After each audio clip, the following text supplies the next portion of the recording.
Just finished The Bridge Kingdom, and fittingly, it's a superhuman day, and my hair looks like I just ventured into Ithaca, so it's perfect. Let's talk about it.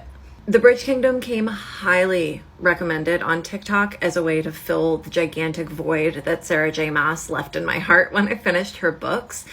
And honestly, I loved it, but I have a few reservations. For those who haven't read it, here's the premise. Basically, a princess is being secretly trained for her whole life as an assassin, and she's set to marry the king of a kingdom called Ithaca. And I could get into the politics of the kingdom, but I won't. I'm sure there are people on TikTok who would be way better at that than me. But basically, she's set to marry this king who is rumored to be horrible, evil, just ruthless, a murderer, blah, blah, blah, blah, blah.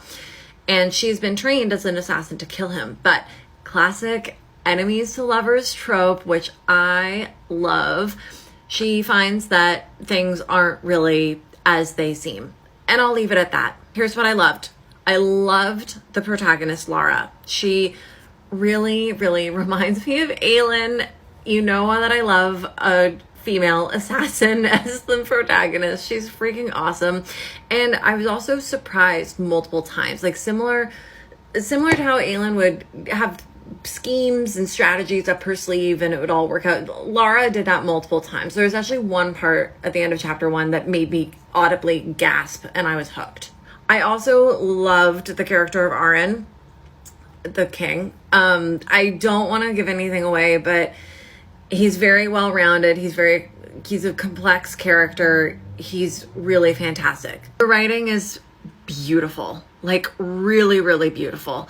It reminded me a lot of Elise Kova's style, if you've read any of her stuff. Like, I loved Arrow Awakens, and this felt very reminiscent stylistically to Arrow Awakens. Very descriptive language, really vivid environments and world building.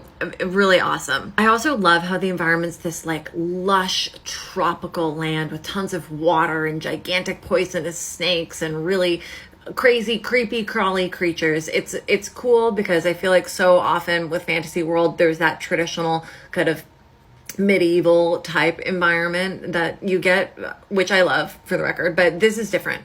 Here's why I got 4 stars instead of 5. No magic. There's no magic.